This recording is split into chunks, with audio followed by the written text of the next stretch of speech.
জয় মধুসূদন এমজেআর কিচেনে সকল বন্ধুদের স্বাগত জানাচ্ছি। আজকে আমি সজনে ডাঁটা দিয়ে একটি রেসিপি করছি, সজনে ডাঁটার ঢোকলা।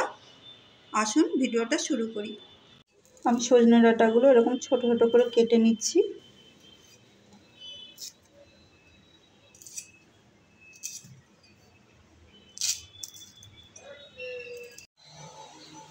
সজনে ডাঁটা কেটে ধুয়ে নিয়েছি, আমি এবার ভাপে দেবো।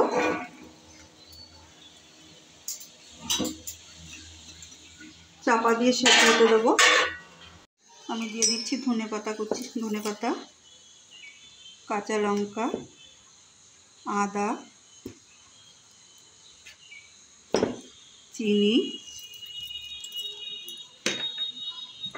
একটু লেবুর রস, আর দিয়ে দিচ্ছি টক দই। আমি এগুলো সব একসঙ্গে ব্লেন্ড করে নেব। আমি ডাঁটাগুলো সেদ্ধ করে ঠান্ডা করে নিয়েছি, এবার আমি কাই বের করে নেব।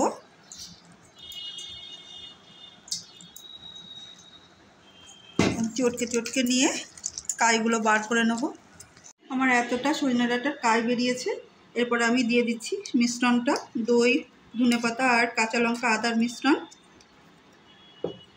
এর মধ্যে দিয়ে দিচ্ছি সুজি। এটা মেখে আমি 10 থেকে 15 মিনিট রেখে দেবো। 20 মিনিট চাপা দিয়ে রাখার পর আমি এটা খুলছি। এবার দিয়ে দিচ্ছি স্বাদ মতো লবণ, একটু লেবুর রস,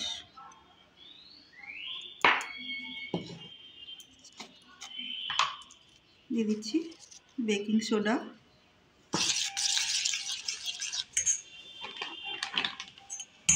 আর দিয়ে দিচ্ছি 3 থেকে 4 চামচ মতো তেল। এটা আমি মিক্স করে নেব। আমি এবার একটু তেল দিয়ে দিচ্ছি, এটা আমি চারিপাশে মাখিয়ে নেব। এবার আমি ব্যাটারটা এর মধ্যে ঢেলে দিচ্ছি।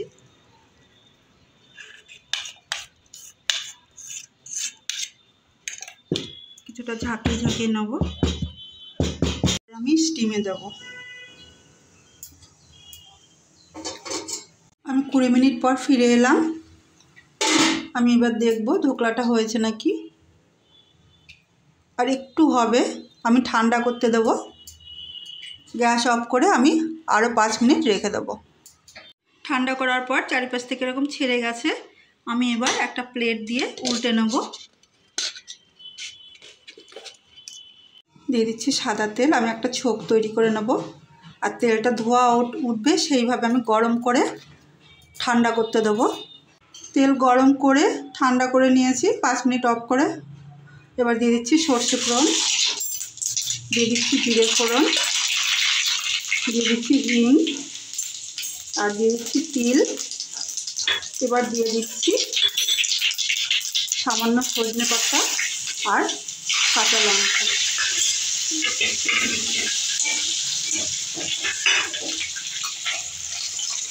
আমার ছোপ রেডি। আমি এবার পিস পিস করে কেটে নেব।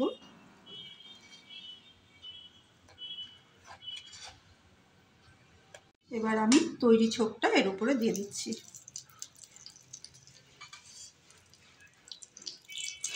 এভাবে ছোপ তৈরি করলে কি হয়, কাঁচা তেলের গন্ধটা চলে যায়, আর মশলাগুলো দিলে একটা মশলাও পুড়বে না। সজনে ডাঁটার ঢোকলা রেডি। রেসিপিটা যদি আপনাদের ভালো লাগে, লাইক, শেয়ার, কমেন্ট করুন, সাবস্ক্রাইব করে আমার পাশে থাকুন। আর যারা ডাঁটা চিবোতে চায় না, তাদের একবার এইভাবে করে দেখুন, দিন, ভালো লাগবে।